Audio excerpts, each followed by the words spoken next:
নওগাঁ এসেছি, আমরা 64 জেলাতে ঘুরছি। আমরা বলছি কি জন্য গণ অভ্যুত্থান হয়েছিল, তরুণদের স্বপ্ন কি ছিল, শহীদদের আকাঙ্ক্ষা কি ছিল। আমরা কেবল বলছি নয়, আমরা শুনছি। প্রত্যেকটা জেলায় আমরা শহীদ পরিবারদের কথা শুনছি, আহত যোদ্ধাদের কথা শুনছি, আমরা সাধারণ মানুষের কথা শুনছি। এই যে নওগাঁ আমরা আসলাম, দেখলাম যে কত ভাঙা রাস্তা পেরিয়ে আমাদেরকে আসতে হলো, অথচ বিগত 15 বছর আমরা শুধু উন্নয়নের গল্প শুনেছি।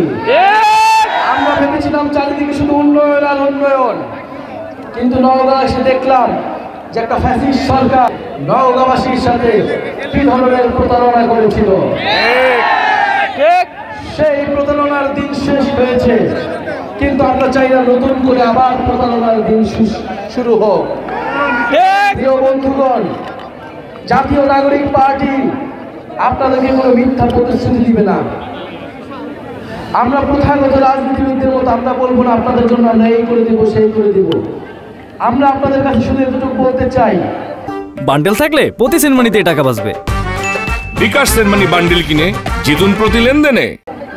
যে সময়ের প্রয়োজনে রাজনৈতিক পরিস্থিতির মধ্য দিয়ে আমরা রাজনৈতিক হয়ে উঠেছি, রাজনৈতিক দল গঠন করতে হয়েছে। আমাদের হাসান আব্দুল্লাহ যেরকমটা বললো, গণ অভ্যুত্থানের মধ্য দিয়ে বাংলাদেশের সাধারণ জনগণ, বাংলাদেশের তরুণ প্রজন্ম বিকল্প নেতৃত্ব হিসেবে গড়ে উঠেছে।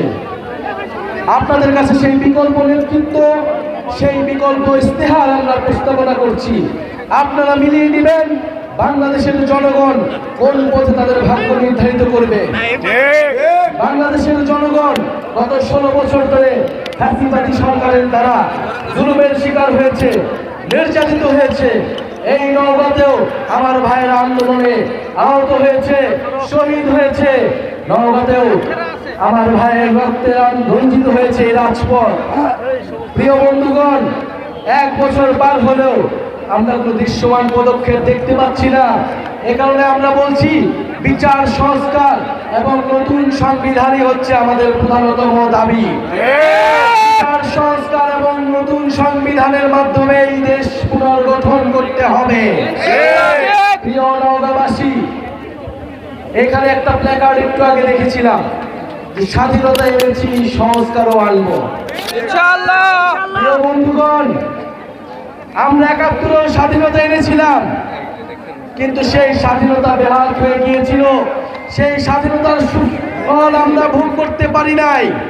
আমরা এবার 24-এর গণ অভ্যুত্থানকে কোনো রকমে বেহাল হতে দিব না। স্বাধীনতা এনেছি, সংস্কারও আনবো। আজকের এই নওগাঁ থেকে এটাই আমাদের প্রতিজ্ঞা। স্বাধীনতা এনেছি, আমরাই আনবো এবং এই স্বাধীনতাকে আমরাই রক্ষা করব। তবে এই গণ অভ্যুত্থানের শহীদদের প্রকৃত মর্যাদা দেওয়া হবে। প্রিয় বন্ধুগণ, আপনাদের এই নওগাঁর কৃতি সন্তান আমরা কম্পিত করব স্লোগানে। আমরা স্লোগানের মধ্য দিয়ে আজকে বিদায় নিব আপনাদের কাছ থেকে। তার আগে বলে যেতে চাই, 3রা আগস্ট শহীদ মিনারে আমাদের জাতীয় নাগরিক পার্টির উদ্যোগে বাংলাদেশের মুক্তির সনদ, মুক্তির ইস্তেহার তৈরি হবে। আপনাদেরকে সেই আমন্ত্রণ জানিয়ে যাচ্ছি। স্লোগান হবে, ক্লান্ত হয়ে গিয়েছি, এই ক্ষমতা না জন